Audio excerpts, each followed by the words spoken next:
Não é de hoje que os zoológicos dividem opiniões, seja no ambiente acadêmico ou nos grupos e movimentos populares. Mas você sabe por quê?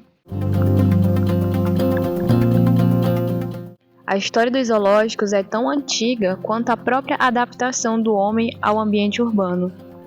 Na antiguidade, esses espaços abrigavam coleções de animais apenas para exibição e somente a realeza e convidados poderiam visitar. Somente depois foi aberto ao público. A mudança desses espaços para o que hoje entende-se como zoológicos é resultado da mudança de opinião e pensamento sobre a relação entre seres humanos e os animais. Entre os séculos XVIII e XIX, os zoológicos começam a ser utilizados para fins de pesquisa. Os recintos passam por adaptação para remeter ao ambiente natural dos animais e haver uma mínima ambientação destes. O processo de mudança dos zoológicos é gradual e acompanha os movimentos de reivindicações pelo bem-estar animal. Hoje, os zoológicos são pautados em objetivos muito maiores e não mais aqueles da sua criação. Eu costumo dizer isso, né, que o pior inimigo de um zoológico é justamente o zoológico ruim, né? Mas na verdade, um zoológico ele tem muita importância, né? É importante para a conservação, é importante para a educação ambiental, porque você não vai ter outro lugar que não seja zoológico para você ver ali um animal silvestre, você entender como é que é o comportamento daquele animal, o que é que você precisa fazer para preservar aquilo, né? Não só animais, né, a parte de fauna, mas também a parte de flora, que é um zoo botânico. Para a questão de lazer também é importante, e mais ainda para a pesquisa, né, em universidades. Aqui a gente recebe o tempo todo, né, pessoas que querem trabalhar com animais silvestres e querem fazer pesquisa, e é o único espaço que você tem aqui no estado para isso, para trabalhar com silvestres, né, quem tem interesse em trabalhar fora. E aí como que você vai começar? Você não tem como mudar isso de uma hora para outra, né, ir para um outro estado e quero trabalhar com silvestre. Não, você tem que começar de algum lugar. E aqui a única oportunidade no estado para atuar dessa forma é aqui no zoológico. Uma pesquisa de percepção do público sobre o Bioparque Zoobotânico, realizada pelo Portal Luneta da Universidade Federal do Piauí, aponta que das 74 respostas, 79,7% das pessoas avaliam a estrutura dos recintos como inadequada. E eu acho que uma das principais bases é justamente o bem-estar animal, né? Porque se você não tem bem-estar, você não consegue fazer reprodução e, consequentemente, você não tem conservação. Então, tá tudo conectado. 37,8% das pessoas que responderam o questionário avaliam que os animais parecem estressados. 35,1% avaliam que os animais parecem tristes. 13,5% avaliam que os animais parecem confortáveis. Na verdade, você não tem como simplesmente demolir um recinto e construir um novo. Para isso, você precisa de receita, e receita muitas vezes, assim, o gasto para construir um recinto bacana é muito alto, né? Então, aqui foi uma reforma temporária que a gente fez para recinto de primatas. Na verdade, o recinto antigo, aqui eram 2 recintos e a altura aqui só era a metade, né? Então, os animais viviam 6 animais num cubículo mesmo. E aqui a gente fez essa reforma temporária. Aqui não é ainda o plano definitivo, né, que é o que a gente chama de master plan. Não é o plano definitivo dos recintos, seria algo temporário para proporcionar mais conforto. Mas tudo isso é feito com a receita que a gente consegue de outras atividades que a gente vai implementando no parque, já que a proposta é um bioparque, né? Então, a gente implementou ali atividades como pedalinhos, bicicletas, o parque inflável. Agora a gente está montando uma fazendinha. Para tudo isso a gente precisa de verba, não tem como reiniciar do zero. Eu posso proporcionar uma coisa que ofereça segurança, desde as pessoas que trabalham com esses animais diretamente, porque é muito importante você ter segurança. Muitos recintos não tinham segurança nenhuma, nem para o animal, nem para a pessoa que trabalha. Que ofereça segurança, ofereça conforto, né? Então, essas coisas elas são importantes. Das 74 respostas, 37,8% consideram o zoo um local de lazer e 21,6% consideram o zoo um local de aprendizado sobre conservação ambiental. A questão dos zoológicos, elas vem com duas perspectivas, né? A princípio, os zoológicos eles foram criados com o motivo do entretenimento, né? De trazer esse entretenimento para a população, a questão do lazer. Então, se debate, né, o dilema bioético é exatamente essa questão. Será que aqueles animais presos às vezes, alguns refúgios que não sejam adequados, eles têm a função só do entretenimento? Será que aqueles animais eles estão no ambiente ideal? Será que eles estão tendo a alimentação ideal? Então, vem esses dois questionamentos, né? Que a população ela precisa entrar em contato, sim, com os animais, porque são muitas vezes animais que a população não tem conhecimento, não tem contato, não tem no nosso habitat, mas também um contraponto dessa relação das condições que aquele animal está vivendo. Será que é só o lazer? Ou será que eu vou dar uma qualidade de vida? Será que eu vou pegar animais que estão em situações de risco, que não podem ser reintroduzidos? Diariamente a gente tem uma checklist de avaliação de situação diária. De cada recinto. Então, eu passo especificamente cada recinto, avaliando como é que está o aspecto de limpeza, né? Se foi colocado água, se foi colocado comida. Então, existe esse elo entre o animal e o técnico, que é justamente o tratador. Então, diariamente eu pergunto se teve alguma alteração no comportamento, porque até se, por exemplo, o animal amanhecer um pouquinho mais triste, eles percebem essa alteração, né? A pessoa que convive todo dia com esses animais é justamente o tratador. Então, eles informam e a gente vai lá, faz uma avaliaçãozinha se pode ter de fato algum problema. E quando a gente vê que pode ter alguma lesão, alguma coisa realmente grave, então a gente faz a intervenção, fazendo a contenção do animal, e aí a gente já vai para o atendimento clínico de fato. Então, diariamente, eu passo fazendo essa checklist, vendo como é que está a situação do animal. Vamos supor que tem algum animal que está com um intenso comportamento de estresse. Como eu sou responsável pelo setor de bem-estar animal, a gente também trabalha muito com enriquecimento ambiental aqui, que é feito não só por mim, como também pelos estagiários, que ficamos mais à frente, né, dessa parte de fazer atividade com os animais. Então, o que seria o enriquecimento ambiental? São atividades que a gente propõe justamente para estimular o comportamento de uma determinada espécie. Então, por exemplo, uma arara ela tem a necessidade de desgastar o bico, porque senão o bico vai crescer tanto que vai impossibilitar ela de fechar o bico e até de comer. Então, qual que é a atividade que eu tenho que colocar no recinto para esse animal ter esse desgaste? Você pode colocar pêndulos com madeira, com pedacinhos de casca de coco, e aí o animal vai passar o dia inteiro entretido com aquela atividade, e aí ao mesmo tempo ele vai estar ali executando aquela atividade, né, que de fato já é uma coisa que ele faz na natureza, né? Então, basicamente é simular o que ele teria no hábitat no cativeiro. A questão do zoológico para pesquisa, eu vejo no sentido de muitos animais eles não podem ser reintroduzidos, né? Alguns animais que eles são capturados na cidade, por exemplo, eles estão algumas vezes com asas machucadas, no caso das aves, eles não conseguem ser reintroduzidos diretamente na natureza. A população fala muitas vezes, não, vamos pegar e cuidar dele e reintroduzir. Não é tão fácil, porque a gente sabe que alguns animais andam de bando, outros animais eles precisam, né, ter uma situação social para sobreviver, e às vezes esse contato não tem mais. Então, esse caso dos zoológicos, eles serem esse abrigo para os animais nessa situação, é um ponto positivo, né, com relação a essa saúde e o bem-estar animal.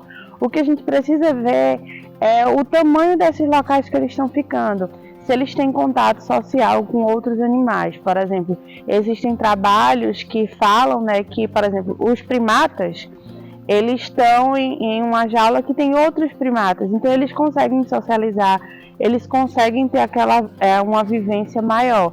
Já alguns animais, alguns mamíferos de grande porte, né, por exemplo, leão, onça, eles acabam vivendo sozinhos. Então, Até que ponto o animal vivendo sozinho dentro de um espaço que não é um ambiente adequado para ele está tendo realmente o bem-estar, né?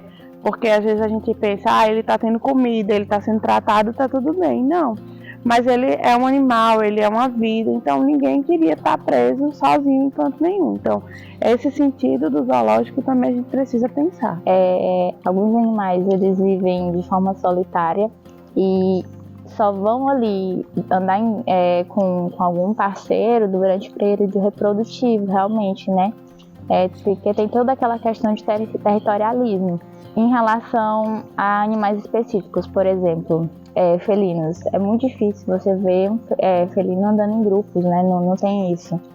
Então só vão realmente andar ali no período de pareamento, acima tem aquele cuidado parental, né? De ficar com o filhote até um determinado período. Claro que a gente tem esse cuidado tem também essa, como podemos dizer, essa vontade de fazer esse pareamento desses animais, porque é muito ruim você estar vivendo ali sozinho, né? Quando é um animal social, por exemplo, primatas. Isso acontece bastante. Só que não é tão fácil você conseguir fazer esse pareamento. Por quê? Primeiro pode acontecer de, por exemplo, o animal tá ali, ele é um animal que pode ser sociável, mas muitas vezes não tem uma boa receptividade quando você introduz com outro. Ou ainda pode acontecer de você não conseguir um parceiro, né, ou um bando para aquele animal. Por quê? Todos os animais que vêm para zoológicos, eles têm uma história, né? Não são animais que você pega da natureza e coloca no zoológico, não. Esses animais, eles têm que vir destinados de órgãos ambientais. Esses órgãos ambientais seriam centros de triagem, ou ainda Polícia Ambiental, IBAMA, SEMAR. E aí os centros de triagem basicamente recebem animais apreendidos, animais resgatados, animais que foram entregues voluntariamente, né? Pessoas criam e elas podem, criam ilegalmente, elas podem fazer a doação, né, para um centro de triagem para não serem penalizadas. Então a lei prevê isso como uma ação de educação ambiental. Então a pessoa que faz a entrega voluntária, ela é isenta de multas ou penalidades. Então, como é que acontece isso? Quando chegam esses animais, então, em centros de triagem, vamos supor que o animal não tem condições de voltar para a natureza, porque talvez era domesticado, e aí, para fazer a reabilitação é muito difícil.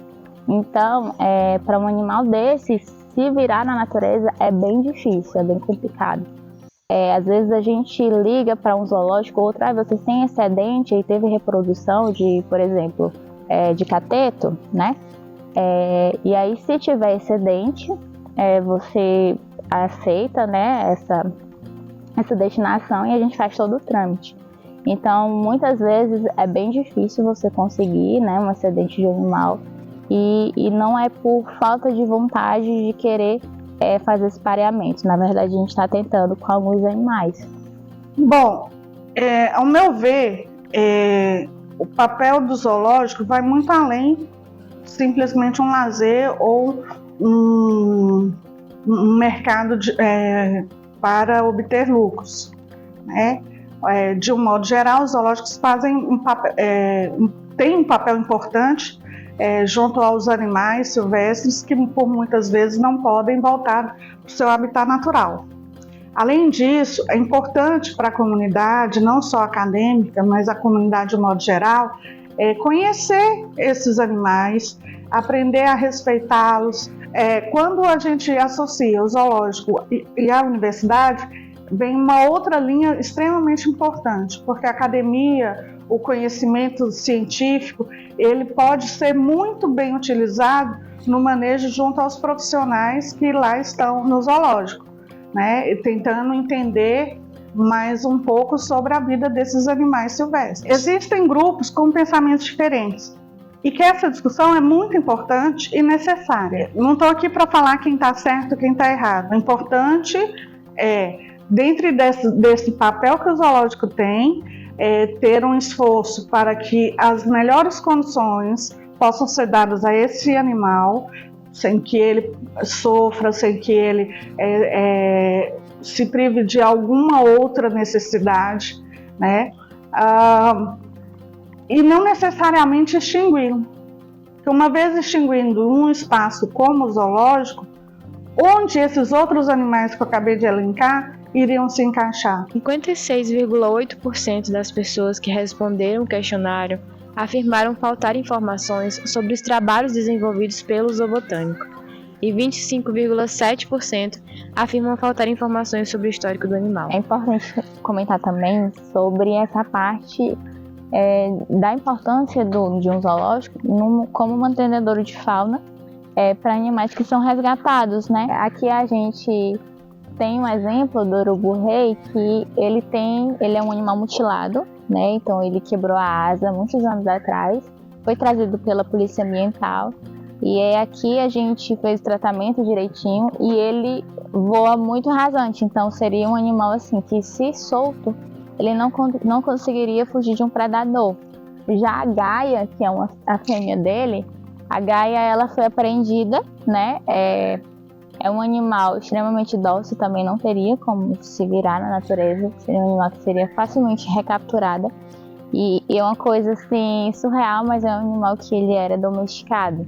E assim como a história dela e também a história do Zezé, a gente tem vários outros animais aqui que eram domesticados em animais mutilados, né? As corujas, as nossas corujas têm asas amputadas. Foram animais que tiveram colisão, né, com transporte. Outra foi no edifício, então elas chegaram aqui com a asa amputada, e como a situação era tão séria, tiveram que perder realmente a asa. Então, o zoológico também serve como um depósito desses animais que não tem como serem cuidados, que não seja por um humano. O zoológico hoje, ele precisa se autossustentar, né? Ele não pode viver apenas de recursos governamentais, porque você manter esses tipos de animais em cativeiro, ele tem um custo alto. Então, eles acabam tendo essas outras funções de lazer, né? Passeios, brinquedos, pedalinho, outras atrações dentro de um zoológico, para que aquilo gere renda e que eles consigam, né, ter rendimentos para sustentar, para manter o zoológico. Então, a criação do zoológico, no meu ponto de vista, é que sim, ela precisa se manter. Eles precisam ter essa questão do lazer. O que não pode é ser só lazer, só pensar no lazer, só pensar em ser atrativo para a população. A gente precisa colocar em primeiro lugar de tudo o bem-estar animal. O objetivo de incluir o zoobotânico na carteira de projetos de parceria público-privada foi com o objetivo de melhorar os serviços oferecidos ali pelo parque, né, o equipamento público. A administração pública, ela tem várias obrigações, né, e em algumas áreas o privado, ele tem uma maior facilidade, uma maior flexibilidade do que a administração pública. Em outras áreas, a administração pública ela é melhor do que o privado. Então, as parcerias público-privadas, ela vem justamente para trazer o privado em áreas que muitas vezes elas têm, a empresa privada tem uma maior facilidade, devido à flexibilidade que a administração privada tem em detrimento da administração pública. A percepção que eu tenho ao longo dos anos, o zoobotânico ele não recebeu a devida atenção que precisava receber, até por conta das atribuições que a própria legislação trouxe para as secretarias de meio ambiente, né? Seja estadual, municipal ou, no caso, do Ministério do Meio Ambiente, que foi recriado pelo governo Lula. Então, nesse sentido, a gente sabe, quem vive em Teresina, que o parque ele não estava prestando os serviços de forma adequada. Você tinha várias reclamações sobre o tratamento dos animais, como os animais estavam sendo tratados. E aí o que você percebeu, né, na administração anterior? Olha, há a possibilidade da gente fazer uma parceria público-privada, trazer o privado para nos ajudar, porque ali tem um potencial enorme de lazer, um lazer que pode ser aliado e está sendo, né, de forma sustentável, oferecido de forma com sustentabilidade, com a conservação do parque, e você trazer mais equipamentos para a população. Ontem teve um evento lá, porque eles deram uma limpada numa das lagoas, né, e ela já melhorou bastante, de forma significativa, a qualidade da água, possibilitando a exploração da lagoa com pedalinhos, né, que já teve antes e já há muito tempo que não tinha, né? Porque precisa de uma manutenção constante, de limpeza, avaliar a qualidade da água, porque se você tem uma água que ela é muito poluída, você não pode fazer nenhuma atividade ali, porque você não pode ter contato com a pele humana. Mas se você reduz, né, o grau de poluição, mesmo que ela não fique 100% despoluída, você já pode explorar algumas atividades, né, seja aquáticas, né? Tinha a questão de alimentação dos animais, agora eles contrataram biólogos que têm feito... Você chegou a visitar as instalações da alimentação dos animais? Então, eu, por exemplo, fui também visitar, achei bastante adequada, limpa, né? Então eles fazem todo um controle dos animais. Assim, eu vejo que os animais eles estão bem tratados, melhor do que estavam antes. Talvez não estejam ainda no nível que tenham que estar, mas a ideia é que eles melhorem também, né? Não só explorem o que for, o que é monetizado, né? Mas também tem a parte dos animais. É essa a ideia, né? Que melhore para os animais, principalmente. E você? Conhecia as funções sociais e ambientais de um zoológico? Esse foi o documentário Zooms no Hoje, um estudo de caso sobre o Bioparque Zoobotânico de Teresina.